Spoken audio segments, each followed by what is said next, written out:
quality, and then there's sleep quantity, and those can be two different things.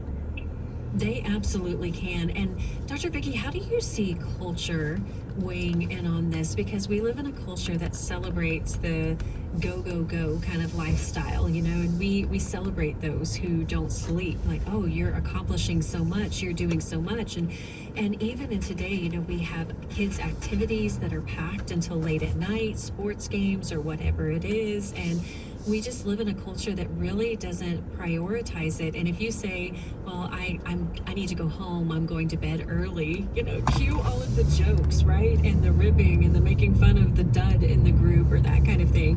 How do you see culture leaning into this narrative and contributing to sleep deprivation? Well, I do think it's huge, but I also think it's changed to some degree. And if there was an award for not sleeping before I had my turning point in my life 10 years ago where the Lord maketh me to lay down, I would have won the trophy for not having to need sleep. In fact, one time I even said sleep is for wimps. And I look back on that. I literally put that as my Facebook status. And I look back on that and I think that was foolish. And I feel like I'm so much smarter now. But I also feel like even though there's still not a lot of training in the medical profession, there is an increase in awareness that sleep is a fundamental pillar of health. And I think that it's more being recognized as something that should be prioritized. I think it's amazing what you said with lifestyle medicine. There are 6 core pillars, and sleep is one of them. What are the other 5?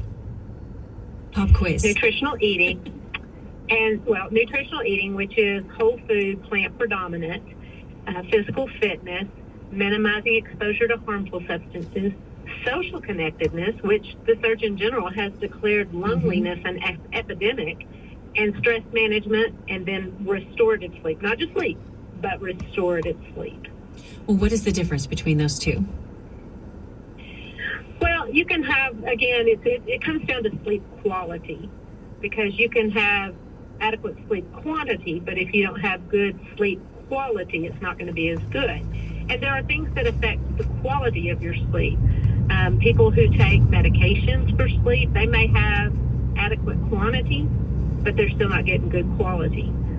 Alcohol intake can affect the quality of sleep, as well as several other things. So I think that they're both important, duration as well as good, deep sleep.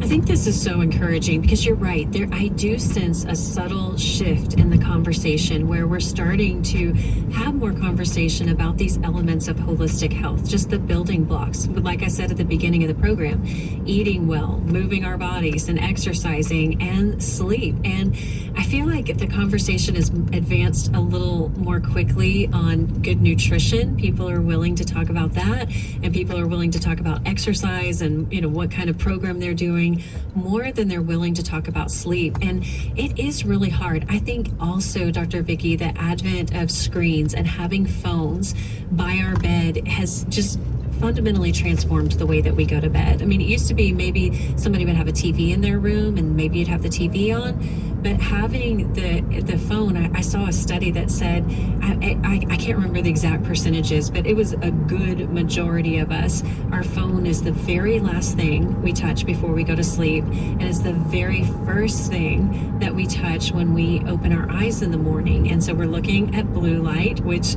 is, not good for sleep. And I know cue everybody saying, but it's my alarm and I'm checking my schedule for the day, and all of these excuses. But how do you see the phone as interacting and changing the way, just the rhythm of how we sleep?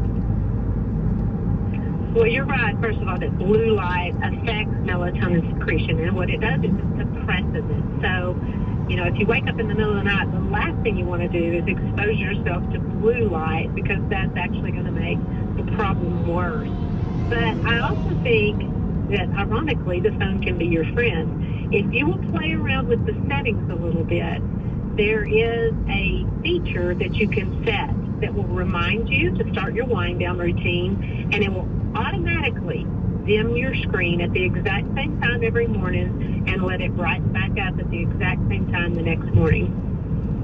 That is good. At the morning, at the evening. Well, that is really good because phones are here to stay, and so we do use them for so many functions of our life. Like I can't get through a day. You all feel that they call it nomophobia.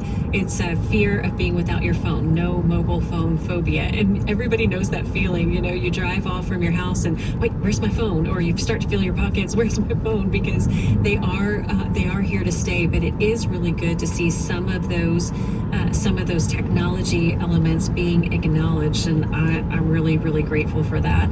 Well, let's start to give people some hope, because maybe people are thinking like, I am not good at sleeping, and so I think some things to ask yourself when you're thinking about it, just like Dr. Vicki just said. What is your sleep duration and consistency? Are you consistently getting the recommended number of hours of sleep per night? Do you go to bed and wake up at roughly the same time every day? Or do you often feel the need to sleep in on weekends to catch up on your sleep? Is that true or not, by the way, Dr. Vicki? I think I know what you're going to say, but what is this catch-up sleep? How good is that, or not good? Not good at all. A regular sleep schedule is so important. Is it difficult? Yes. Now, I'm at the stage of life where it's more, it's easier for me to do that now, but I understand that kids with activities in the evenings and different things, it's going to change your schedule. But the more you can be on our bodies were designed to sync with day and night. God created the light for the day, and it's dark at night, and our internal clocks are set to that exact same rhythm. And so a regular schedule is one of the crucial things to establishing good sleep hygiene. Yeah, it absolutely is. Going to bed at the same time. So if you're going to start somewhere, you could start there. Just, are you going to bed at about the same time as much as you can? That's really important. And just like Dr. Vicki said, there's a difference between quantity and quality. So some questions that you can ask yourself to really take an honest look at your sleep quality is, do you wake up feeling refreshed and well rested most mornings? Do you wake up in the middle of the night and struggle to fall back asleep? Do you experience sleepiness during the day, or you need a nap? Or do you often wake up just feeling not rested but groggy and with a headache? Those are signs that your sleep quality may not be as good as it needs to be. And it's interesting to me, because when I see teenagers all the time, I'll ask them about checking their phones in the middle of the night, and most of them tell me, no, I don't do that. But I say, open your notifications, and guess what? They do. And research shows it too. You don't even realize that you're doing it. Well, when we come back, we will give you some encouraging places to start, some practical tips for better sleep, because listen, healthy sleep is good medicine. We'll be right back with more from Dr. Vicki Petz-Kasper.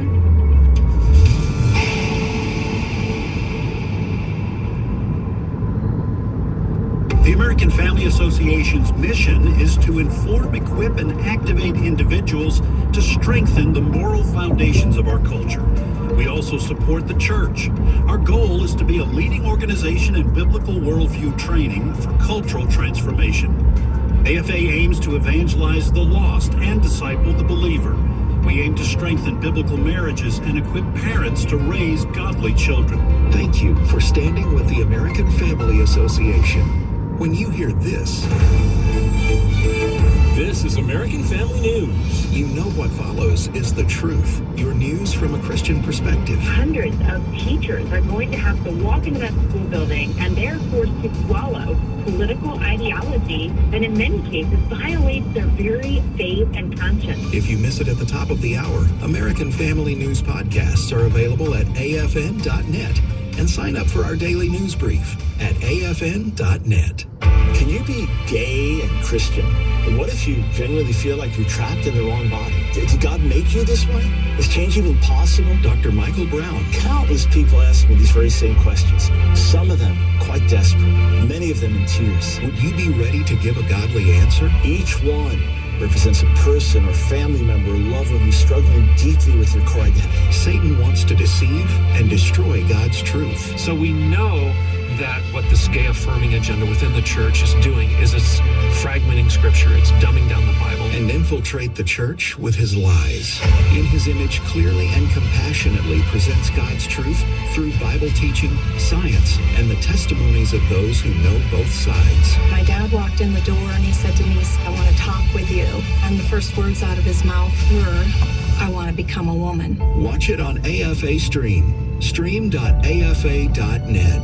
Stream.afa.net. A vacation with a purpose. Hello, everyone. I'm Tim Wildman, president of American Family Association and American Family Radio. That's what we're calling our tours in 2025. If you're going with us, we're going to have a lot of fun, like a vacation, but it's also going to be a learning experience and a great time of fellowship with folks from all over the country who share your values, our Christian values, and respect our Christian heritage. We're going to Boston in October. We're going to Washington, D.C. and Mount Vernon in June and September. Also in June and September, we're going to Williamsburg, Jamestown, and Yorktown. So we've got a lot planned for 2025. If you want to go with us on any of these tours, all you need to do is go to the website wildmangroup.com for all the information. WILDMON group.com, and we'd love for you to come with us. We're talking about good sleep habits with Dr. Vicki Petz-Casper. Our prescription for hope today is healthy sleep is good medicine. Listen, she has shared her very compelling personal story as an obstetrician gynecologist, now lifestyle medicine specialist, and her own personal journey as a patient and how sleep deprivation impacted her. And we don't want you to leave feeling completely defeated, because let me tell you, this is something I definitely struggle with, and I've been working on for about the last 4 years to improve my sleep. After 20 years of working a night job, taking call, having 4 kids in 5 years, like, the sleep was definitely an issue. But I am really, just like Dr. Vicki, is realizing how much our quality and quantity of sleep impact our holistic health. It impacts our emotions. It impacts us down to our blood vessels, our memories, as Dr. Vicki has so compellingly shared with us. And so let's talk about some ways. Dr. Vicki, let's say that, we're talking to somebody who says, I'm doing it all wrong. I don't make my bed. I don't wash my sheets. I have the screen on all night. I watch things before I go to bed. I drink caffeine. I only sleep 4 hours. Like, they've just ticked every box. Where can they start for hope for a better sleep? Well, I like to tell people what they should do rather than what they should not do, just to start on a positive note. And so I think thinking about sleep first thing in the morning, a simple thing that you can do is just get out and get some bright sunlight exposure. That sunlight comes in through the retina, it goes through the suprachiasmatic nucleus, and goes straight to the pineal gland, and that programs your brain to release melatonin at the correct time. So if you're looking for something simple to do, just get some bright light exposure in the morning. And then in the evening, get in the habit of dimming the lights, using indirect lamps instead of having all the overhead lights on. I think just controlling light is the most important thing you can do. And one thing I found that really helps me is to use a sleep mask, because complete darkness is what you need. But if you have to get up and go to the bathroom during the night, and there's always light, there's always light coming in through the drapes or whatever, but having a sleep mask makes it totally dark, and I think that's so important for sleep. I think that's really important too, to concentrate on making small incremental positive changes. Not all of a sudden I have to change everything, but what's one thing that you want to change? What's one positive thing going forward? And just like you said, I think that probably, Dr. Vicki, people wouldn't have expected you to say you want to improve your sleep, get some sunshine in the morning, but that's exactly a great place to start. I do want to talk about sleep environment and thinking about where you sleep, and now particularly for teenagers, but for some people who work from home too. Your bed all of a sudden becomes a catch-all. You are doing work in there, you're laying on your bed scrolling through phone, or you're watching the TV in your room, and it really gives your body mixed signals on what you're doing there. If you save your bed just for sleep, and I always remember my granny telling me that you've got to make your bed in the morning, Jessica, because your bed needs to rest all day so it's ready to work at night while you are resting. So every morning I hear her saying that to me. But let's talk a little bit about some of those environmental cues for having a good sleep hygiene. That that is absolutely true, and I love your granny's advice. That's perfect. But really, the bed should only be reserved for sleeping and for intimacy. It should not be a place to watch TV or to scroll on a screen, but it also should not be a place to think. And I think so many people struggle with what has been referred to by some people as a busy brain. And a lot of people either cannot go to sleep or they wake up during the night because they can't stop their mind from spinning. And, you know, it's something that you have to learn to do during the day while you're awake as well. You have to learn to do things that sort of shut down your mind, that spinning like a cotton candy machine in your head. Different relaxation techniques, whether that's meditation and prayer. And you mentioned that you had talked about scripture memorization. I think all those things are important. But even when we lay down at night to pray, I think often people start praying about their problems. And that puts the focus on themselves and their problems. And then they start thinking in a circular pattern about how to solve those problems. So one thing I recommend to try to shut down your brain is something I call praise therapy. And so rather than even trying to pray, just think about who God is and the characteristics of God and focus on Him and rest in Him by trusting Him. I think that's super important. I agree. And incorporating gratitude in that, I love that praise therapy. And when we praise God, we're thankful for what He's done. And gratitude is so powerful